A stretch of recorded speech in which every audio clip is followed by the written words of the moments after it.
നമസ്കാരം. ആദായനികുതി return file ചെയ്യാനുള്ള സമയമൊക്കെയായി വരുമ്പോൾ ഒരു സംശയം വരുമല്ലേ, ഏത് ഫോമാണ് എനിക്ക് വേണ്ടത്? ഉം, അതൊരു സാധാരണ സംശയമാണ്. ഒരുപാട് ഫോമുകളുണ്ടല്ലോ. അതെ.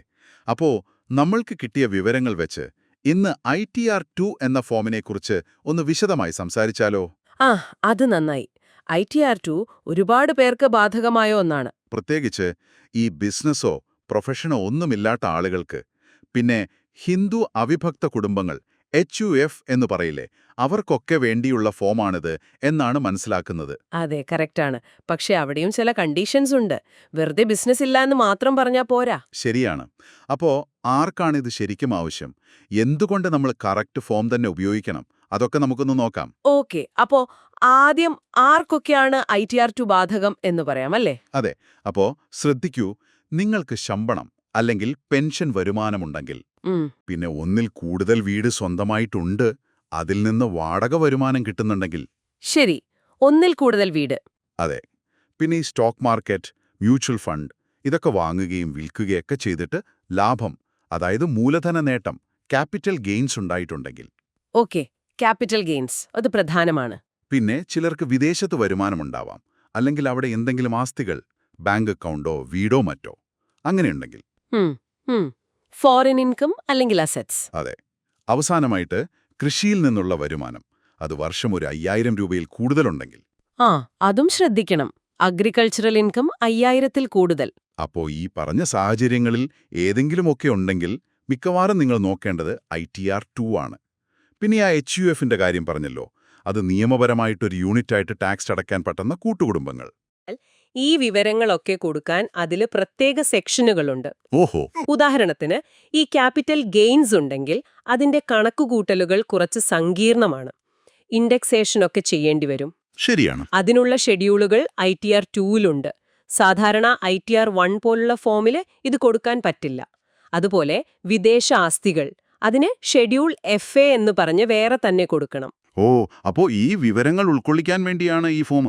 അതെ, ഒന്നിലധികം വീടുണ്ടെങ്കിൽ അതിന്റെ വരുമാനം കാണിക്കാനും ITR2 വേണം. അപ്പൊ അതാണ് അതിന്റെ ഒരു പ്രാധാന്യം. എന്നാൽ ആർക്കാണിത് ഉപയോഗിക്കാൻ പാടില്ലാത്തത്? അതായത് ഇതാർക്കുള്ളതല്ല? അതൊരു പ്രധാന പോയിന്റാണ്.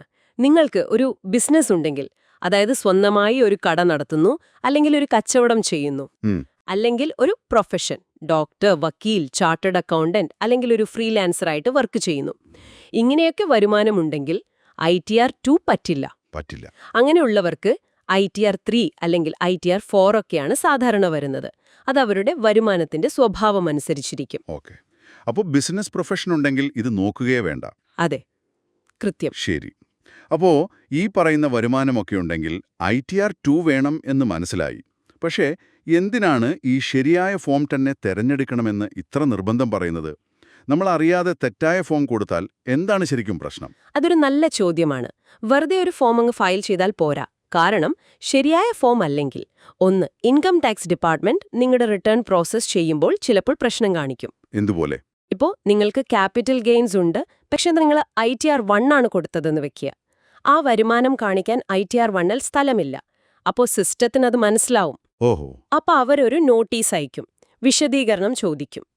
ഇത് കാരണം നിങ്ങൾക്ക് റീഫണ്ട് കിട്ടാനുണ്ടെങ്കിൽ അത് വൈകും, ചിലപ്പോൾ പിഴ അടയ്ക്കേണ്ടി വരും, ഡിഫക്റ്റീവ് റിട്ടേൺ എന്നൊക്കെ പറഞ്ഞു വരാം. അതായത് വെറുതെ ഒരു തലവേദന മാത്രമല്ല, സാമ്പത്തിക നഷ്ടവും വരാം, നിയമപരമായും പ്രശ്നമാവാം. തീർച്ചയായും. തെറ്റായ ഫോം കൊടുക്കുന്നത് നിങ്ങളുടെ സാമ്പത്തിക രേഖകളുടെ ഒരു കൃത്യതയെ ചോദ്യം ചെയ്യും. നാളെ ഒരു ലോണിന് അപേക്ഷിക്കുമ്പോഴോ വിസയ്ക്ക് പോകുമ്പോഴോ ഒക്കെ ഈ ടാക്സ് റിട്ടേൺസ് പ്രധാനമാണ്. ശരിയാണ്. അപ്പൊ അവിടെ ഒരു പൊരുത്തക്കേട് വരുന്നത് നല്ലതല്ലല്ലോ. അതുകൊണ്ട് നിയമപ്രകാരം എല്ലാം ശരിയാണ്, നിങ്ങൾ ഒന്നും മറച്ചു വെച്ചിട്ടില്ല എന്നുറപ്പാക്കാൻ ശരിയായ ഫോം ഉപയോഗിക്കുന്നതാണ് എപ്പോഴും നല്ലത്. ഓർക്കേണ്ട വേറൊരു പ്രധാനപ്പെട്ട കാര്യം കൂടിയുണ്ട്. ഈ സാമ്പത്തിക വർഷത്തെ റിട്ടേൺ, അതായത് 2024-25 അസസ്മെന്റ് ഇയർ, അത് ഫയൽ ചെയ്യേണ്ട അവസാന തീയതി സാധാരണയായി അത് ഓഗസ്റ്റ് 31 അതെ. വ്യക്തികൾക്കും HUF-നും ഓഡിറ്റ് ബാധകമല്ലാത്തവർക്കും ഓഗസ്റ്റ് 31, 2025 ഡേറ്റ്. അത് ഓർമ്മ വെക്കണം. സമയത്തിന് ഫയൽ ചെയ്തില്ലെങ്കിൽ അതിനും പിഴയുണ്ട്. പിന്നെ നിങ്ങൾ പങ്കുവച്ചൊരു വിവരം, ഈ ഫെയ്സ ഫിനാൻഷ്യൽ സർവീസസ് പോലെയുള്ള സ്ഥാപനങ്ങൾ ഇതിനെ സഹായിക്കുമെന്നാണല്ലോ. അതെ, ഒരുപാട് ടാക്സ് കൺസൾട്ടൻസ് ഉണ്ട്. ഇപ്പോൾ ഈ പറഞ്ഞ പോലെ ഒന്നിൽ കൂടുതൽ വരുമാനം, ക്യാപിറ്റൽ ഗെയിൻസ്, ഫോറിൻ അസറ്റ്സ് ഒക്കെ വരുമ്പോൾ കുറച്ച് കോംപ്ലിക്കേറ്റഡ് ആവും. ശരിയാണ്. അപ്പോൾ തെറ്റുകൾ വരാതിരിക്കാൻ ഒരു എക്സ്പേർട്ടിന്റെ സഹായം തേടുന്നത് നല്ലതാണ്. അവർക്ക് കൃത്യമായിട്ട് കാര്യങ്ങൾ അറിയാമല്ലോ. അത് സമയം ലാഭിക്കാനും പിഴ ഒഴിവാക്കാനും സഹായിക്കും. അപ്പോ നമ്മൾ ഇന്ന് സംസാരിച്ചതിന്റെ ഒരു ചുരുക്കം എന്താണ്? ബിസിനസ് അല്ലെങ്കിൽ പ്രൊഫഷണൽ വരുമാനമില്ല, പക്ഷേ ശമ്പളം, ഒന്നിലധികം വീട്ടിൽ നിന്നുള്ള വരുമാനം, ക്യാപിറ്റൽ ഗെയിൻസ്, വിദേശ വരുമാനം, അല്ലെങ്കിൽ ആസ്തി, അതുമല്ലെങ്കിൽ 5000 രൂപയിൽ കൂടുതൽ കൃഷി വരുമാനം. ഉം, ഇവയൊക്കെയുള്ള വ്യക്തികൾക്കും HUF-കൾക്കും വേണ്ടിയുള്ളതാണ് ITR2. ശരിയായ ഫോം സമയത്ത് ഫയൽ ചെയ്യണം. അതാണ് പ്രധാനം. അതെ. നിങ്ങളുടെ വരുമാന സ്രോതസ്സുകൾ വെച്ച് ഏതാണ് ശരിയായ ഫോമെന്ന് ഉറപ്പാക്കണം. ശരിയാണ്.